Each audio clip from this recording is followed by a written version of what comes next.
kathang-isip na ulat kung saan sinasabing umamin na umano ang kilalang content creator at personalidad na si Alex Gonzaga kasama ang kanyang asawang si Mikey Morada tungkol sa balitang pagbubuntis ng aktres, isang revelasyon na ayon sa naratibong ito ay nagdulot ng halo-halong emosyon mula sa kanilang mga tagahanga na matagal nang sumusubaybay sa kanilang buhay mag-asawa. At habang inilalahad ng tagapagbalita ang detalye ng kathang-isip na panayam ay ipininta ang larawan ng isang masayang mag-asawa na puno ng pasasalamat at pananabik sa bagong yugto ng kanilang buhay, kung saan sa bersyong ito ng kwento ay inilarawan si Alex Gonzaga bilang isang masayahin ngunit emosyonal na babae na tila hindi maitago ang saya habang ibinabahagi ang balitang matagal na nilang hinihintay, habang si Mikey Morada naman ay inilalarawang tahimik ngunit halatang proud at supportive sa kanyang asawa. Isang lalaking handang samahan ang kanyang kabiyak sa lahat ng hamon at saya na kaakibat ng pagiging magulang, at ayon sa kathang-isip na ulat ay naganap ang pag-amin sa isang panayam kung saan kapansin-pansin umano ang mga ngiti,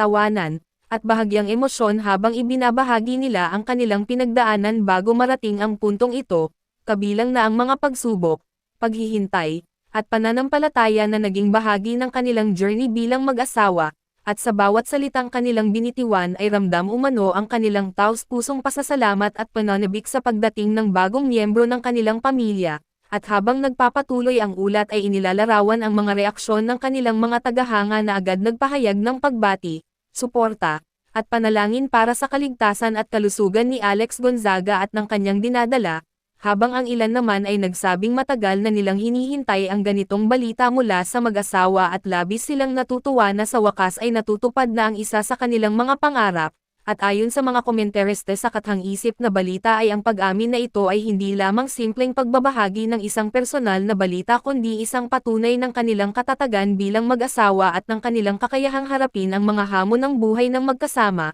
At habang kumakalat ang balitang ito sa iba't ibang platform ay patuloy na dumarami ang mga mensahe ng suporta at pagmamahal mula sa kanilang mga taga-suporta na tila nakikibahagi sa saya at pananabik ng mag-asawa. At habang papalapit sa huling bahagi ng kathang-isip na ulat ay inilalarawan sina Alex Gonzaga at Mikey Morada bilang mas handa at mas buo bilang pamilya, dala ang kanilang mga karanasan at aral mula sa nakaraan. At sa pagtatapos ng kathang-isip na balitang ito ay iniwan ang manunood sa isang mensahe ng pag-asa at inspirasyon na sa kabila ng mga pagsubok sa buhay ay may mga biyayang dumarating sa tamang panahon, at na ang pagmamahalan, pananampalataya, at pagtitiyaga ay maaaring magbunga ng mga bagong simula na magbibigay saya at kahulugan sa buhay ng isang tao, lalo na kung ito ay ibinabahagi sa taong mahal mo at sa pamilyang patuloy na sumusuporta sa bawat hakbang na iyong tinatahak.